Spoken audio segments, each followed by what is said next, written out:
Akala ko legit na Ola, pero bakit lang nawala sa Play Store at sa Apple Store? OMG mga ka-reloan. Gulat na gulat din ako dito kasi akala ko talaga legit at mapagkakatiwalaan to, pero bakit biglang naglaho? Ano kaya ang dahilan? May loan application na tinatawag na Prima Loan App mga ka-reloan. Alam niyo na ba to? Mabilis daw magpahiram at monthly ang bayad.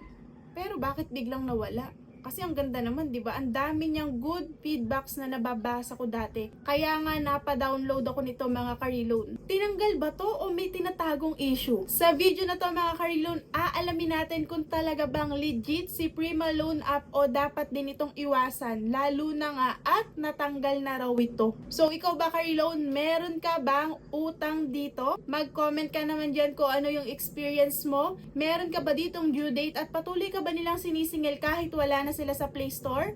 Or pinagre-reloan ka pa rin ba nila? Mga ka-reloan, bago nga tayo magtuloy-tuloy sa ating video ay sila nga pala yung mga dati nang nanalo sa atin ng GCash na nagko-comment sa ating video. Ngayon naman ang gagawin natin mga ka-reloan kung sino yung matatapatan sa spotlight or kung sino yung lalabas dito. Kasi nire-recognize ni YouTube kung sino yung madalas na nanonood sa atin, nagla-like, nagsusubscribe, and nag-share ng ating video. Siya yung lalabas sa spotlight. So kung sino yung lalabas dyan ay makakatanggap ng 100 na GCash. Ipi-PM nyo lang ako kapag nakita nyo na lumabas yung pangalan nyo dito sa screen. At ito yung aking Facebook page. Diyan po kayo mag-PPM. Mga ka-reloan, simulan na nga natin si Prima Loan App. Ito nga pala siya kapag ka-download na natin siya sa Google Play Store. So, doon ko siya nakuha.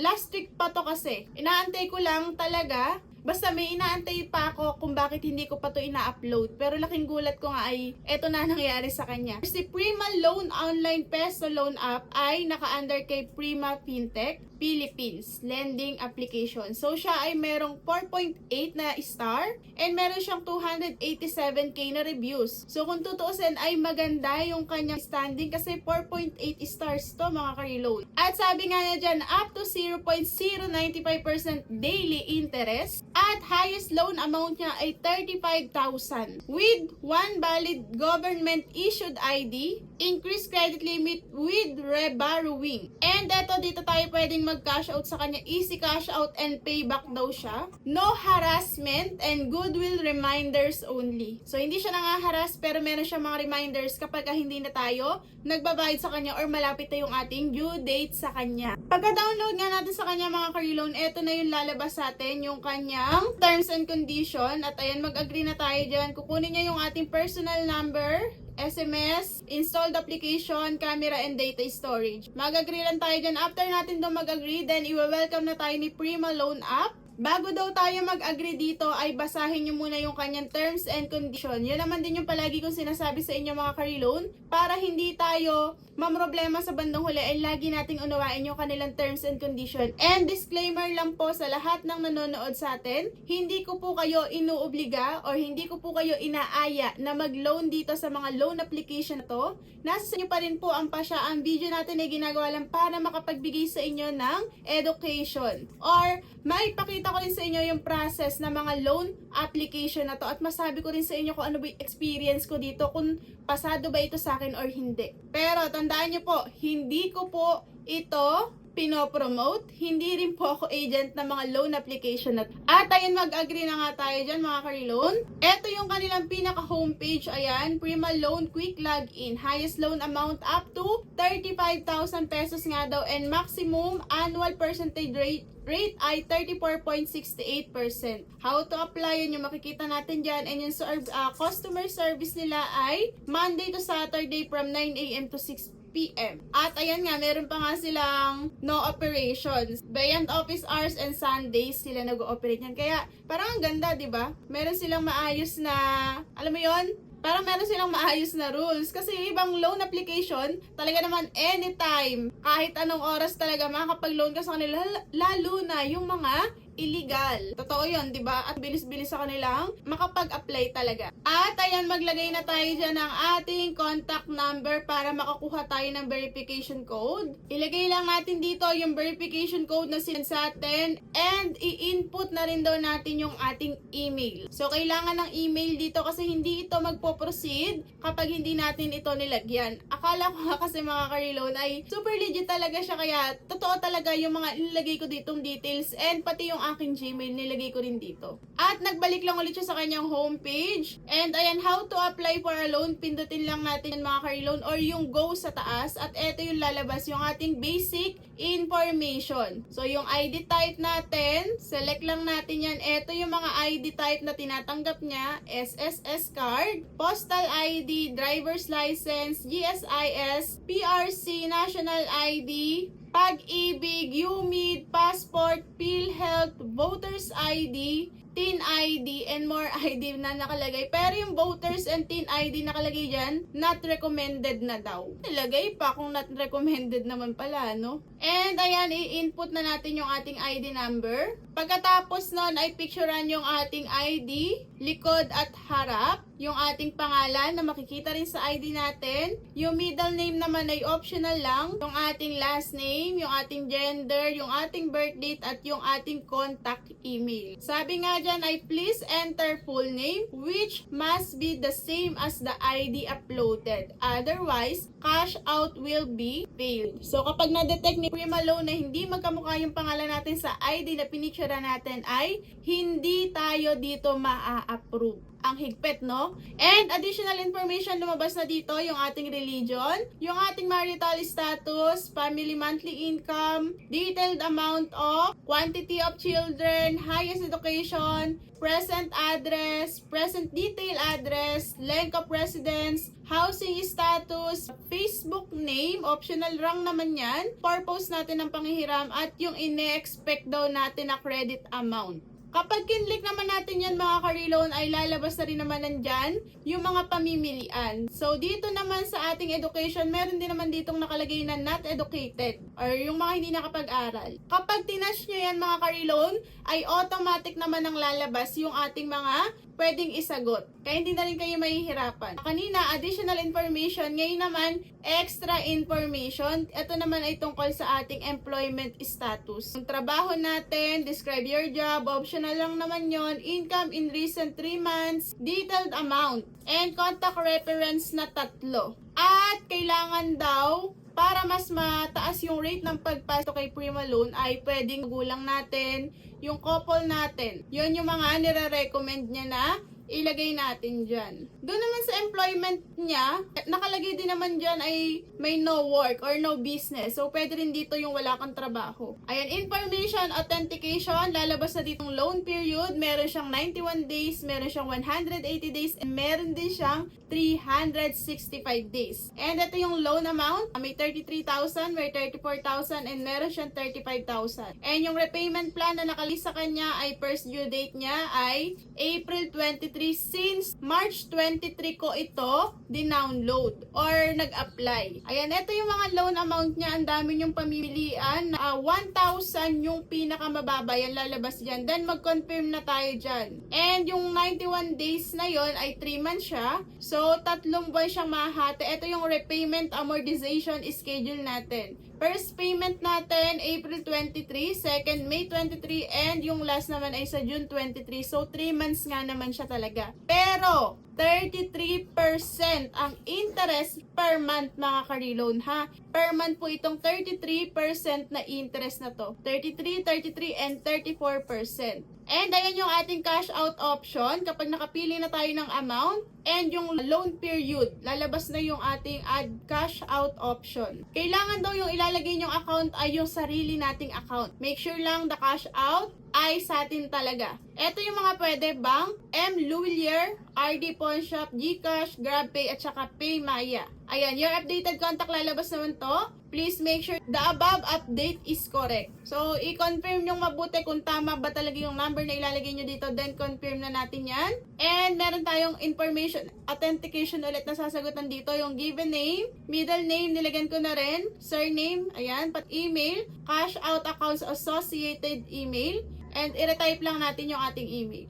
First, e-wallet account to transfer nga ay Gcash yung nilagay natin. Then, pwede ka mag-add dyan ng iba pa. So, ayan, nakalagay go to add. Pwede ka pang mag-add ng iba. Then, mag-next na tayo. Ito yung application confirmation natin. So, 1,000 lang sana yung susubukan natin dito. Net proceeds of loan, limit selected 1,000. Paid app service fee 0. Loan terms natin ay 91 days installment repayment. First installment due date natin ay sa April 23. Repayment amortization schedule, i-check lang natin yan. Yun nga yung sinabi ko sa inyo kanina. Yan, Gcash. And yung total amount due natin sa isang buwan. Ayan mga ka-reloan, 1,000 nga siya. And nakalagay dito, paid up service fee 0. Nung nag-apply ako nito nung March 23. So yung payment channel natin, Gcash. Total interest due niya daw sa atin ay 86.45.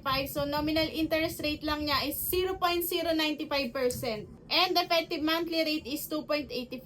The annual percentage rate is 34.68. Ayan, tingnan naman natin yung kanyang loan agreement. Nakalagay nga dito ay principal 1,000, processing fee 0, service fee 0, lahat 0. And net proceeds loan ay 1,000. Effective daily interest ay 0.095 and yung tenor natin or yung term natin ay 3 months nga. Then, ayun nga, nakapag-submit na tayo. Ayan, loan application submitted successfully na daw. Leaving a 5-star ranking in Google Play will increase your probability of loan approval. So, kaya pala, ang taas ng star niya sa Play Store or sa Google Play Store kasi nga, nagpaparate siya agad dito ng 5-star. And kapag daw ginawa natin yan, ay mas mataas daw yung chance natin na ma-approve tayo dito sa loan na to. So, hindi ako dyan nag-rank. Ayan, nagbalik tayo dito sa kanyang home. Tinignan ko nga yan.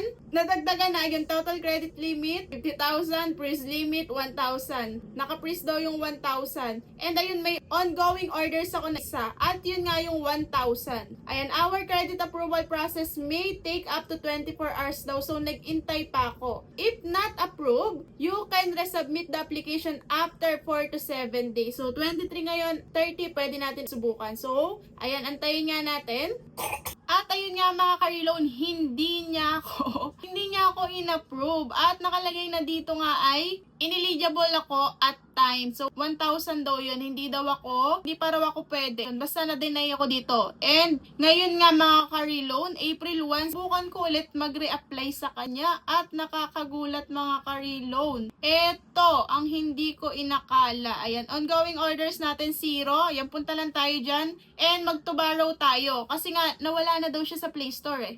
Tingnan natin kung makakahiram pa tayo. At magbabalik siya sa information, authentication, then i-next nyo lang yan. Dahil nasagutan nyo naman na yan, i-next nyo lang ulit ng i-next. And ayun yung 1,000, wala naman na siyang padlock. Ayan, may padlock yung kanyang 2,000 and yung kanyang 10,000 at yung 1,000 na copy na siya kasi yun yung una nating in-apply. First due date daw natin ngayon ay sa July 4 na. Needs to be repaid. Medyo magulo. Medyo naging magulo na to ngayon dito. And ayun, sige, i-next na rin natin para makita natin kung ipapahiram niya sa atin yung 1,000. And mga ka-reloan, sobra akong nagulat. Net proceeds of loan na lang daw natin ay 690. Samantalang nung dininay niya tayo sa unang apply natin ay 1,000. Diba? Ngayon, meron na siyang babayaran na service fee na 310. At loan term natin 91 days pa rin. And yung first installment due date natin ay 7 days from today. So, April 7 yun. Magre-reapply pa lang naman tayo. Bakit 7 days to pay na lang to? And i-check na natin itong repayment amortization schedule niya kung talaga bang 91 days pa rin siya. Nakalagay dyan, total amount due, 1,024. Dahil nga 1,000 yung ating ilo-loan sa kanya and yung total interest niya ay 24 pesos lang daw nakalagay dyan. And nakalagay nominal interest rate ay 0.03%.